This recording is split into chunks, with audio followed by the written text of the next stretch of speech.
President Trump had already endorsed the Republican candidate in New Jersey's governor's race.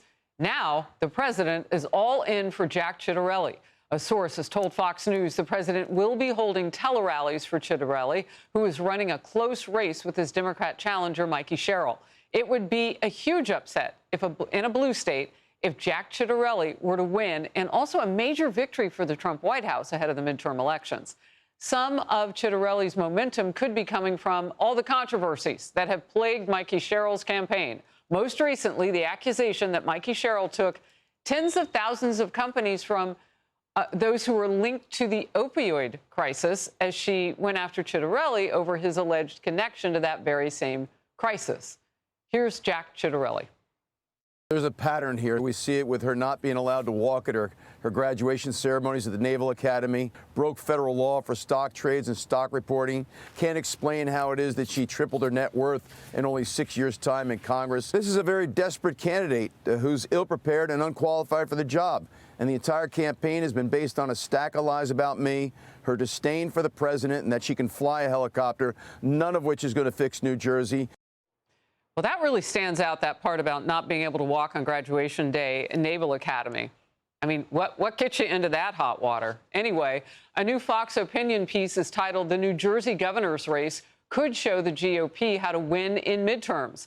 And here's part of it. Ciattarelli is running on a platform that promises to oppose sanctuary cities, reject cashless bail for violent and repeat offenders, cap property taxes, and create a parents' bill of rights. In other words, Jack Ciattarelli is taking on some of the worst Democrat policies left behind by ex-President Biden.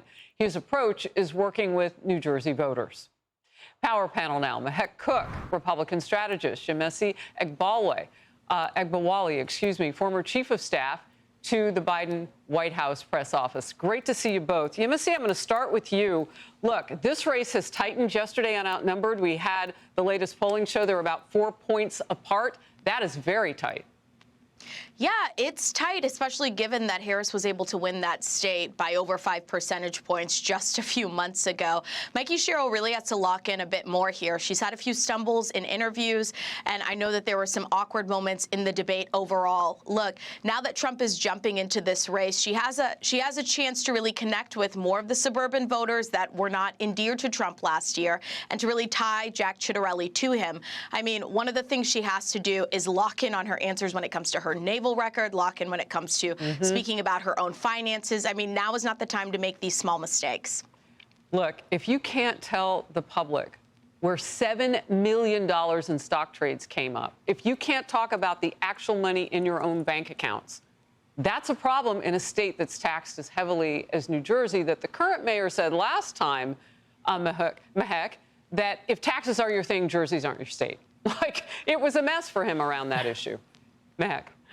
Well, 100%, Harris. And this is where President Trump is actually delivering a master class in how Republicans can turn the tide in the midterms. And all you have to do is follow the America First blueprint. President Trump has put a plan in place, and Jack Ciattarelli is actually executing it. He's talking about tax relief for New Jersey. He's talking about ensuring we end sanctuary cities and carbon tax schemes that are taking millions of dollars from voters. And more importantly, it's about crime and accountability and affordability, and that's exactly what he's delivering. Mikie Sherrill, the problem with her is she can't answer the questions because she's going to have to tell the truth. And the truth is she has shammed Americans. She has built millions of dollars entering into Congress, and she can't speak for where that money came from. It's called insider trading, let's be honest.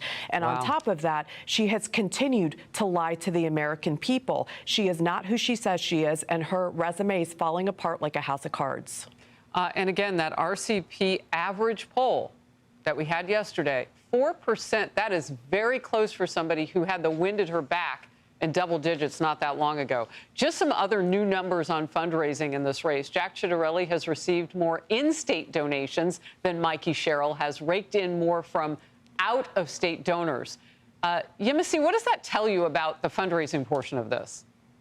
Well, like you were talking about, she had the wind at her back. I think there was high excitement for her in this race at the top, and it seems that she's kind of hit a road bump here. I really think that the people that she has got to connect with the most are people who right now don't feel that they can trust politicians. And I'm not so sure about the road to the election day for her if she doesn't turn it around very quickly.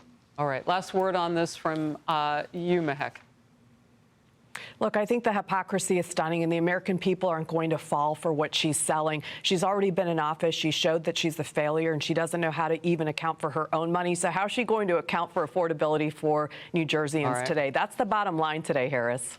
Well, President Trump is tearing into Democrat socialist Zoran Mamdani and doubling down on threats to withhold federal money from New York if Mamdani wins the mayor race. Watch this.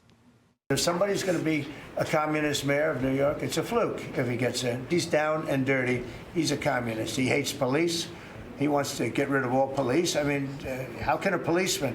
He hates Jewish people. I wouldn't be generous to a communist, a guy that's going to take the money and throw it out the window, because you're talking about hundreds of billions of dollars.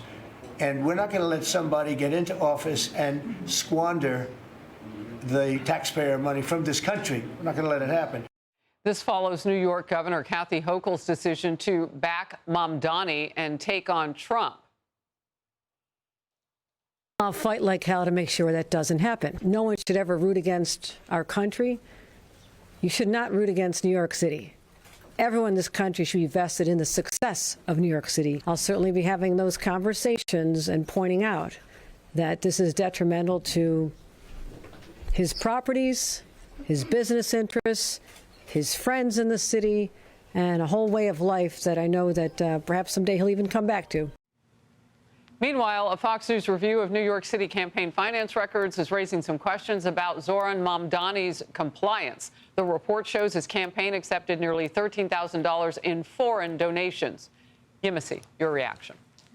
Some of that money came from family members that he had overseas. I think even if he returns those small dollar donations, which the campaign has already promised to do, they've returned 5,000 of those dollars, he still outpaces Andrew Cuomo, and he's still in the lead in this, and he is going to be the next mayor of New York City. Mehek. I think New Yorkers really have to brace themselves because President Trump has the legal authority to hold that funding, Harris. He's done it before. The Supreme Court in a 6-3 decision said Trump has the authority to withhold funding. And when you're not allowing for crime reduction and you're continuing to pound Hamas strategies and anti-Israel and crime-ridden strategies in New York City, President Trump's drawing a red line here today and saying he will not fund a man who's radical. I want to thank you both for being part of the Power Panel. Always great to see you. Thank you. Hey, it's Will Cain. Click here to subscribe to the Fox News channel on YouTube. It's the best way to get our latest interviews and highlights. And click to subscribe to the Will Cain podcast for full episodes right now.